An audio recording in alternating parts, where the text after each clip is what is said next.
Ayan, hello po. Magandang umaga, no? Magandang gabi, no?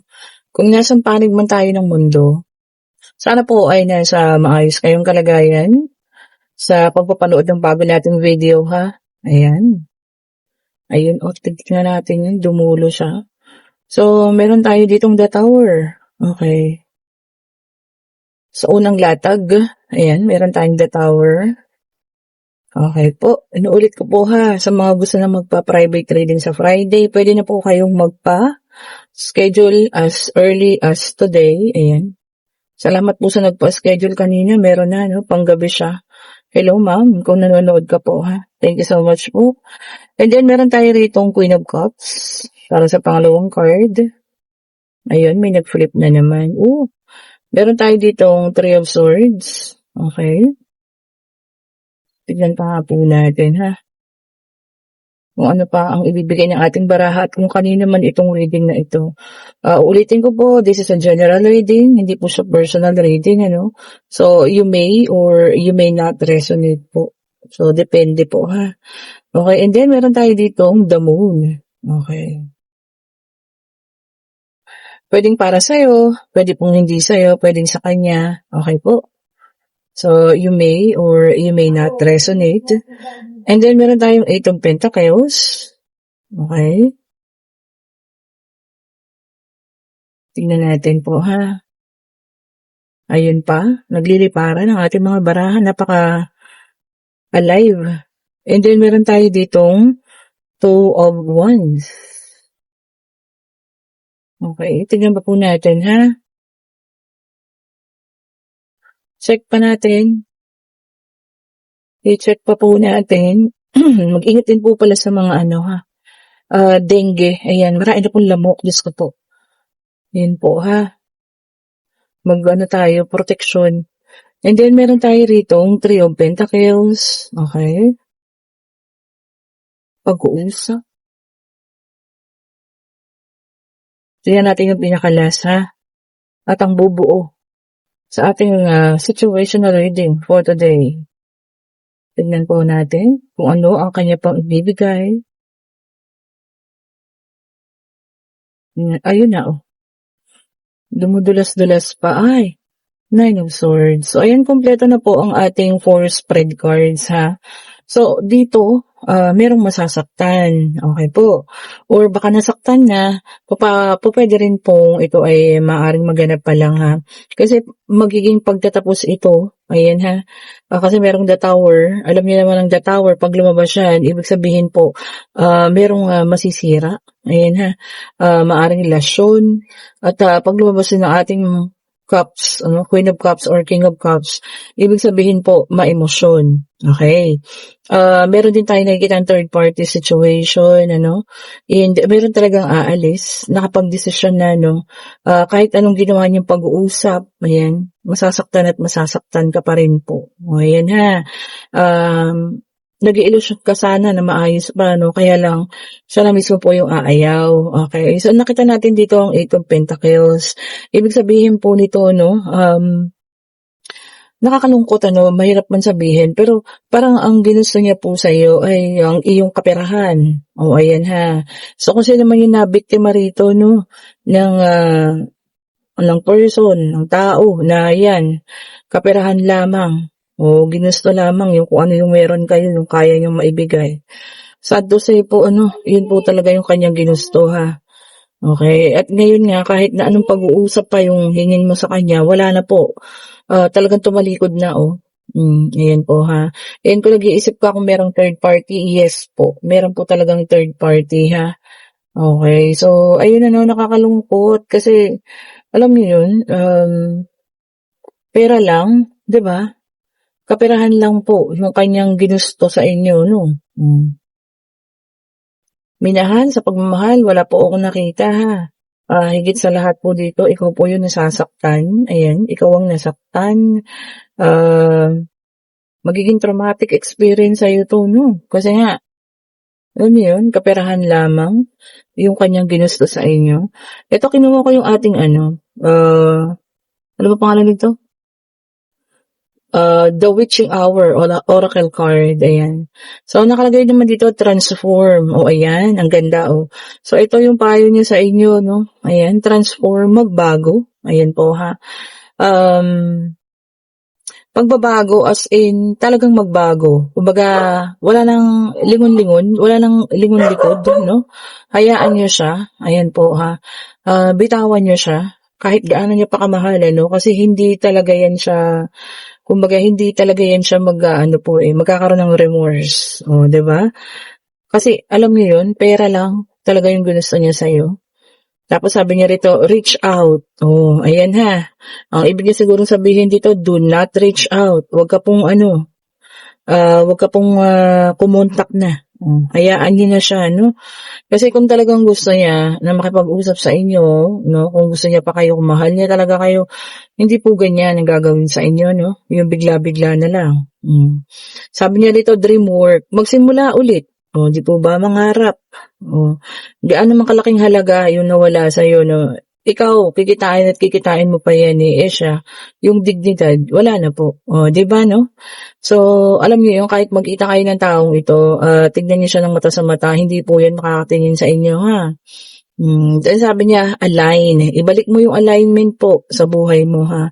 Yung mga pangarap, yung mga nais mo, no? Ibalik mo po yan, no? Kumbaga, kung ano man yung dati na ginagawa mo, no? Ibalik mo po. Yun yung pinaka madali kasi na umpisa, no? Kumbaga, bumalik ka po sa dati. Okay po. Dati as in yung ikaw lang mag-isa, no? Yung wala kang iniisip na ibang tao, wala kang pinagdadaanan ng oras mo na ibang tao, ng pera mo. Ayan ha.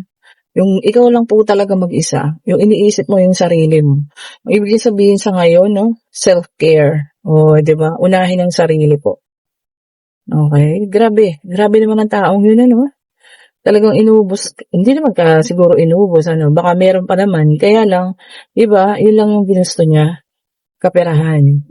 Manggagamit. User po. And then, meron tayong the Empress. So, ito ay Earth side. Ito na nga. Meron po siyang iba, ha? Clarification lang. Okay po. So, hindi ka nag-iisa. That's the reason why lumabas po ang Three of Swords kasi tatlo po kayo. Diba? Tatlo kayo sa isang relasyon. Dalawa kayo, tapos siya mag-isa, no? Siguro, talagang ang minahal niya, yung isa, ayan. Baka yung part pa ng ginagastos nila ay yung perang galing sa'yo. Mas masakit yun, ha? Diba? Kumbaga, ikaw pa. Ikaw yung nagbibigay ng regalo doon sa babae.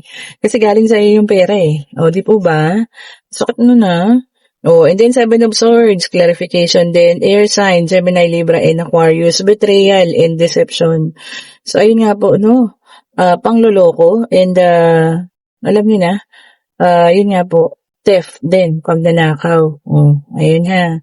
Siguro inform mo ba utang, sabi niya sa'yo, no? Hiram muna ako ng ganito kasi may ganito, mag-a-apply ako, ganyan. Hindi yung mga reason yan, no? Kaya nakakuha ng pera sa inyo. And then, meron tayong Ace of Swords, air sign ulit. Okay po, no? Ngayon, naiwan ka, frustrated, no? Feeling mo disaster. Talagang, yung, alam mo yun, sirang-sira, no? Wasak na wasak ang puso mo, damdamin mo, ang kaperahan mo, talaga, no? As in, wala. Yun pala. Diba? At least, nalaman mo yung totoo. Kumbaga, ito na rin yung way, no? Pinakita sa'yo ni Lord na, dapat alamin mo na, kasi bago pa lumalim, yung, pagkamamahal mo sa kanya, no? Yung talagang mamamaya dumating sa point na hindi mo na kayang pakawalan, tapos ubos ka na rin. Yun po ang mahirap, ha? Kaya siguro pinakita na po sa inyo. And then, meron tayo ditong Six of Cups. Ayan. Water sign na ito, ha? Cancer, Scorpio, and Pisces. So, fire sign na lang yung wala. Ayan, ha? Okay po. Meron namang happy memories kahit papaano, no? Na maiiwan sa'yo. Siguro yun na lang, i-cherish natin those happy memories. Pero, alam mo yun, nakita mo na yun tunay na pag-uugali. Huwag mo nang habulin pa, ha? Mag-iwan tayo ng respeto po sa sarili. Okay po, self-respect. Kumbaga nga, unahin natin yung sarili sa ngayon, ha? Ibangon mo yung sarili mo, ipakita mo na kayang-kaya mo po, ha? kayang-kaya mo kahit mag-isa ka lang. Oh, 'di ba 'no? Kayang-kaya mo 'yan po. Noong una naman wala siya sa buhay mo, eh. Naging, panggulo nga lang siya, eh, 'no? And then meron tayong Page of Wands. Ito na ang fire sign, dumating na 'no. Ito para sa iba naman, okey po. Sabi niya dito, lots of potential. O may mga parating daw pong opportunity ha. So ayan, i-grab niyo na. Lalo na kung magiging maganda naman 'tong mga oportunidad na 'to 'no. Maaring sa trabaho ninyo, ayan po ha. Mas maganda yung offer, mas maganda yung bayad ano. Pero tignan niyo rin. Siyempre kung mas maganda yung offer, ibig sabihin po mas mahirap yung trabaho. Oh, so kayo po ha, kayo po ang bahalang magdesisyon. Pero kung kaya naman, bakit ba hindi? Oh, 'di ba? Pero kung maganda talaga yung compensation, i-check niyo rin po ha. Okay po. So ito pa, tignan pa natin ha. Napaka-maintriga ng ating situational reading ngayon, ano? Between love and kaperahan. Oh, ayan ha. Minsan kasi pagka ganun yung mga sitwasyon, mapapatanong ka eh, minahal ba talaga ako ng taong ito o minahal niya lang yung kung ano yung kaya mong ibigay? Oo, 'di ba? Grabe ano, super grabe. Oh, 'di po ba? Nakaka alam niyo 'yan, masakit sa kalooban kasi ikaw minahal mo ng tunay, eh. Oh, parang ayaw na. Kailangan pa po namin para mabuo ang aming deck of cards, ayan. Ayun, dalawa agad, oh. And then, meron tayong Ten of Cups. Ayan, water sign. Okay po. So, dito raw ay fulfillment of dreams. O lahat ng pangarap ha. Kung ano man yung pinapangarap mo, magkakatotoo na. Keep on praying. Sabi nga, no, keep on manifesting po. I-manifest nyo lang yan. Wala namang hindi ibibigay sa inyong divine universe, ano. Kung talagang para sa'yo, kahit sino pa ang pumigil, para sa'yo po yan. O, tandaan nyo yan ha. And then, meron tayong the world, earth sign. Okay po. O, ayan po ha, may travel. Pwedeng paalis. Meron din pabalik ng bansa, ano. O, yung mga magbabakasyon dyan, na OFW, enjoy nyo ang ating bansang Pilipinas. Ayan po, magpahinga. Deserve nyo yan sa ilang taong pagpapagod nyo sa abroad, ano. So, deserve nyo po ha, ang bumalik sa Pilipinas. At alam nyo yun, magpahinga, magbakasyon, ano, and spend wisely. Sabi nga nila, no, wag puro palabas po ha. Isipin din natin ang kinabukasan. Oh, kasi minsan kapag kilala kayo ng kamag-anak din yun, pag bagong dating kayo eh. Oh, 'di ba? Pero pag naubos na, oh, yan, wala na sila, isa-isang nawawala. Then meron tayong King of Pentacles, which is an earth sign. Okay? Sabi niya rito, no, success and abundance is coming, no? At sabi niya generosity. So, kaakibat ng pagiging successful mo, no, nagiging generous din. O, 'di ba? Hindi naman masama. Pero alam niyo po 'yon, controlling pa rin po ha. O, controlling pa rin po ang pagbibigay. O, and then meron din tayong temperance, fire sign, saktong-sakto, i-balance po ha. Ayan, no. Kasi nagbabalanse, no. So, everything, i-balance po natin, ano. Huwag yung puro palabas. Ayan. Kailangan po meron din papasok. Okay po. And tignan din po natin yung mga taong binibigyan natin. Deserve ba? O, di ba, no? Deserve ba yun? O, di po ba? Ayan. So, sana po ay nagugustuhan yung ating mga reading. Salamat sa mga bagong subscribers. Malapit na tayo mag 14,000, ano? Parang kailan lang last year, sabi ko nga 3 subscriber. Hindi ko po inasahan ha. Maraming salamat po sa inyong pagmamahal. Sa mga taong sumusuporta, lagi nag-aabang. Thank you so much po sa inyo ha. Tapos nagsimula kami, 200 lang kami. Ayan.